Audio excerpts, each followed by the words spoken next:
He's been called the last line of defense, disciplined and committed to the cause. Born in the province of KwaZulu-Natal, Lieutenant General Nhlanhla Sibusiso Mkhwanazi has served in the SAPS since 1993 when he first joined as a student constable. And now, as the police boss in KZN, he's become known for his stance and approach in addressing crime in a province riddled by violence. Mkhwanazi, when probed about his work in August 2024, said it took him a while before fully stepping into his role. My very first job did not shoot anyone. I happened to arrive at the crime scene when there was a dead body in the water. You have to assist the forensic people by fetching that person from the water, and the body is decomposed. And you grab the hand by trying to pull that person out of the water. Next thing, you pull the whole hand. And so it was a traumatic experience. I was hardly a few months at work. And so I had to be debriefed. So it's something that happens all the time. Then you come back again, you confront another situation, and you go back again for another session, and you continue. So that's the life of a police officer. It's a calling. Mkhwanazi holds a BTech degree in policing as well as a national diploma in police administration. In 2011, he was promoted to Lieutenant General. But the commissioner, who has ruffled some politicians' feathers, is the topic of discussion nationwide. This follows damning allegations against some senior officials, including the Minister of Police, Senzo Mchunu. Some, however, are questioning Mkhwanazi's motives.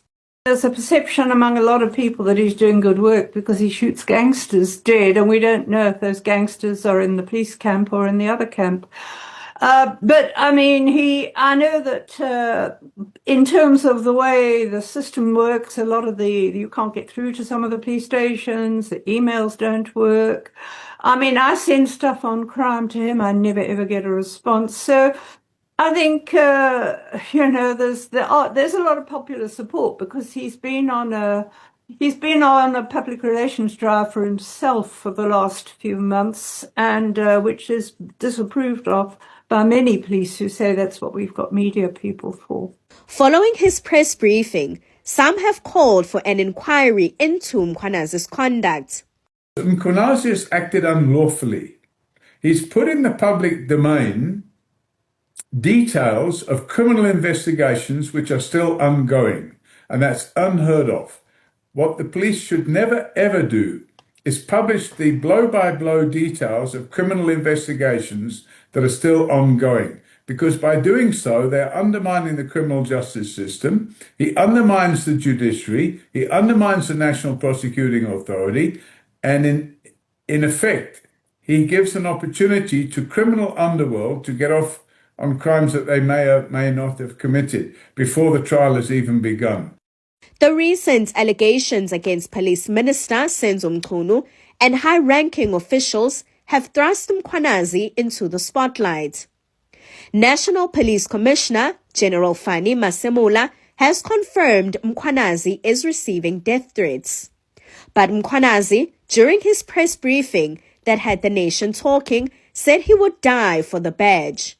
He would call on all men and women in blue to work in the interest of justice. So I stand here understanding, as leading this province of KwaZulu-Natal, that fighting organized crime remains a priority as directed by government. The National Commissioner remains my commander and the commander of all of us as we wear this uniform. And we must protect this badge and the police commissioner. I call on all men and women in law enforcement, the South African Police Service and Metro Police to stand up and protect our people. Yes, sometimes law can stand on the way to achieve justice. We must choose justice. Although KZN Police Commissioner Nhlanhla Mkhwanazi's fate remains unclear after recent revelations made about Police Minister Senzo Mchunu, Mkhwanazi has affirmed on many occasions that crime prevention and upholding justice remains his priority. For Newsroom Africa on Channel 405, I am Sileti Wendlovu in Durban.